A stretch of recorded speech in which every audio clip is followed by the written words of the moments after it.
आज हम सीखेंगे बहुभुज के बारे में।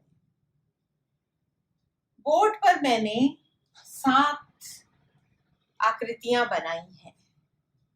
इन आकृतियों को हम कहते हैं वक्र। गणित की भाषा में एक सीधी रेखा भी वक्र कहलाती है।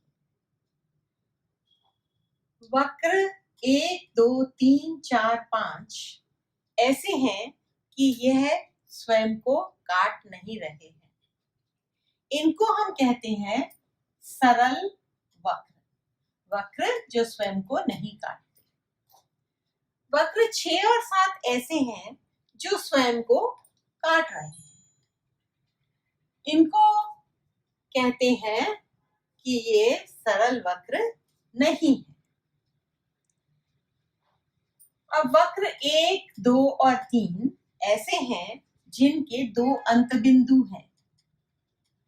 यह सीधी रेखा, यह टेढ़ी रेखा और यह चक्री वाली रेखा ऐसे हैं कि दोनों के अंत बिंदु हैं और ये खुले हैं। इनको हम कहते हैं खुला वक्र। वक्र जो 4 और 5 है ऐसे वक्र हैं जो जहां से शुरू होते हैं वहीं पर आकर खत्म होते हैं। 5 वक्र सीधी रेखाखंडों द्वारा बना है, जहां से शुरू होता है वहीं आके खत्म होता है। तो ऐसे वक्र को हम कहते हैं बंद वक्र। एक बंद वक्र के अंदर के भाग को हम कहते हैं अभ्यंतर भाग, बाहर के भाग को कहते हैं बहिर्भाग, और जो उसकी परिधि बना रहा है जो रेखा टेढ़ी मेढ़ी उसको कहते हैं परिसीमा। बिंदु ए बंद वक्र के अभ्यंतर है, बिंदु सी बंद वक्र के बहिर्भाग में है और बिंदु बी बंद वक्र की परिसीमा पर है। बंद वक्र की परिसीमा और अभ्यंतर भाग मिलकर बनते हैं बंद वक्र का क्षेत्र। बोर्ड एक समतल है। एक समतल पर एक बंद वक्र जो केवल रेखाखंडों से बना हो उसको हम कहते हैं बहुभुज। अब हम यहाँ बोर्ड पर बनाएंगे बहुभुज। यह एक खुला वक्र है, तो अब मेरे पास 3 रेखाखंडों का बहुभुज बन गया। इसको हम त्रिभुज कहते हैं। मैं अब इसको 4 रेखाखंडों का चतुर्भुज बना सकती हूँ। अब मैं यहाँ पर एक और लगाती हूँ मार्क, तो यह मेरे पास बन गया पंचभुज। अब मेरे पास ये बन गया षडभुज। अब मैंने बना दिया सप्तभुज और अब मैंने क्या बना दिया अष्टभुज।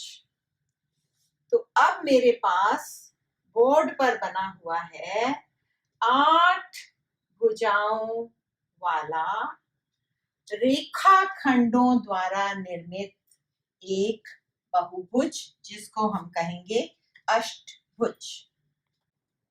2 भुजाएं जिनमें एक उभयनिष्ठ अंत बिंदु हो को हम आसन्न भुजाएं कहते हैं। यहाँ पे मेरे पास एक अष्टभुज है ABCDEFGH। इसमें भुजा AB और भुजा BC आसन्न भुजाएं हैं और उभयनिष्ठ अंत बिंदु B एक शीर्ष है। बहुभुज की एक ही भुजा के अंत बिंदु आसन्न शीर्ष कहलाते हैं। BC बहुभुज की एक भुजा है।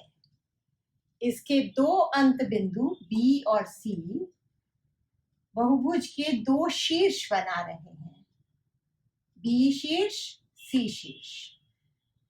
इन 2 शीर्षों को हम कहते हैं आसन्न शीर्ष, क्योंकि ये एक ही भुजा के अंत बिंदु वाले शीर्ष हैं। बहुभुज के शीर्ष जो आसन्न नहीं है, बी और सी आसन्न है पर बी और डी आसन्न नहीं है। इसी प्रकार बी और ई भी आसन्न शीर्ष नहीं है। तो जो आसन्न शीर्ष नहीं है, उन शीर्षों को एक रेखाखंड द्वारा जोड़ने से हमें जो रेखा मिलती है उसे हम कहते हैं विकर्ण या कि डायगोनल। जो भुजाएं आसन्न नहीं हैं, उनको हम अनिकट भुजाएं कहते हैं, और जो शीर्ष आसन्न नहीं है उन्हें हम अनिकट शीर्ष कहते हैं। अब हम आते हैं बहुभुज के विकर्णों की संख्या पता करने के लिए। अब विकर्ण बनता है बहुभुज की अनिकट शीर्ष को जोड़ने से। अब चतुर्भुज लिया मैंने ए बी सी डी, इसमें ए और सी आसन्न शीर्ष नहीं है, ए और सी अनिकट शीर्ष है। ए सी को जोड़ने से मेरे पास आ गया विकर्ण ए सी। इसी प्रकार बी डी आसन्न कोण नहीं है, बी डी अनिकट कोण है, तो बी डी जो बनती है विकर्ण, वो चतुर्भुज की दूसरी विकर्ण है। एक चतुर्भुज के दो विकर्ण बनते हैं। अब हम देखते हैं पंचभुज में कितने विकर्ण होते हैं। हम के एन को जोड़ सकते हैं, एल एन को जोड़ सकते हैं, एम ओ को जोड़ सकते हैं, के एम को जोड़ सकते हैं, और इस प्रकार हमारे पास 5 विकर्ण हो जाते हैं।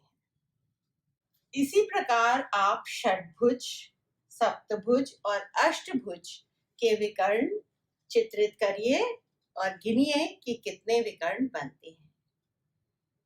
एक जनरल फॉर्मूला मिल जाता है। बहुभुज के विकर्णों की संख्या है n गुणा n माइनस 3/2। यहाँ पर n भुजाओं की संख्या है। अब हम आते हैं बहुभुज के आंतरिक कोणों का योग कितना होता है देखने के लिए। यहाँ पर मेरे पास एक त्रिभुज है XYZ। त्रिभुज XYZ के आंतरिक कोण का योग 180 अंश होता है। ये हम पहले पढ़ चुके हैं। अब चतुर्भुज के आंतरिक कोणों का योग जानने के लिए हम चतुर्भुज चित्रित करते हैं और उसको मैं 2 भागों में बांटती हूँ। ये 2 भाग 2 त्रिभुज हैं। एक त्रिभुज के तीनों कोण आंतरिक कोणों का योग 180 अंश, 2 त्रिभुज के तीनों आंतरिक कोणों का योग 2 गुणा 180 अंश होगा, यानी कि 360 अंश।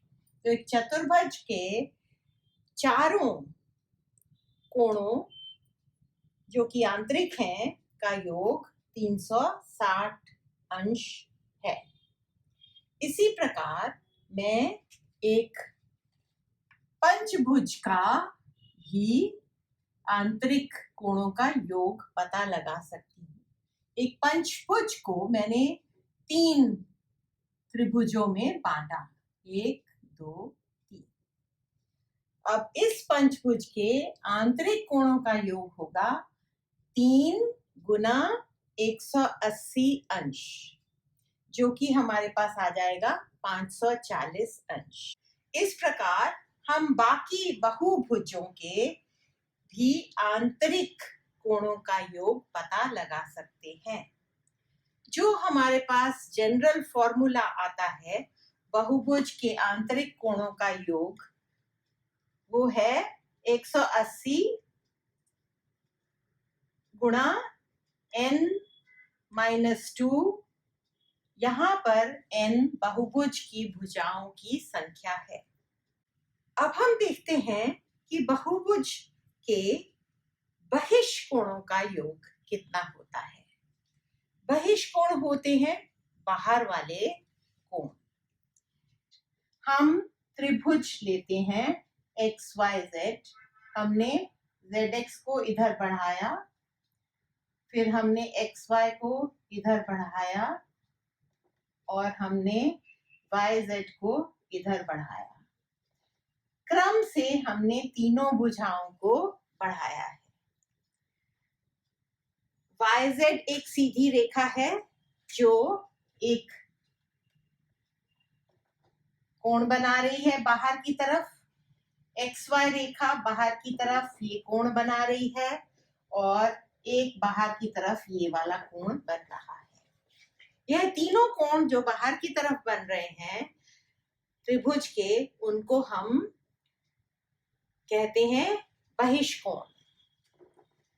अब त्रिभुज के अंदर वाले कोणों की जगह मैं एक बिंदु लगा देती हूँ। यह क्रॉस वाला कोण और बिंदु कोण दोनों का योग 180 अंश होगा, क्योंकि यह एक सीधी रेखा पर बने हुए हैं एक ही तरफ। ऐसे ही ये क्रॉस और ये बिंदु वाले दोनों कोणों का योग होगा 180 अंश, क्योंकि यह XZ रेखा पर हैं एक ही तरफ। ऐसे ही XY रेखा पर ये क्रॉस और बिंदु वाले दो जो कोण बने हैं उनका योग भी 180 अंश होगा। अब इन तीनों बाहर वाले कोण और अंदर वाले कोणों का जो योग है वो होगा 3 गुणा 180। अब इसमें से हमें एक त्रिभुज के अंदर के कोण निकाल देने हैं। तो जब हम इस नंबर से 180 निकाल देंगे तो फिर हमारे पास जो नंबर आएगा वो होगा 360 अंश। तो बहुभुज के बहिष्कोणों का योग 360 अंश होता है। इसी प्रकार अगर हम बाकी बहुभुजों का भी बहिष्कोण निकालें और उनका योग देखें तो हर एक बहुभुज के बहिष्कोणों का योग हमेशा एक ही आएगा, वो है 360 डिग्री।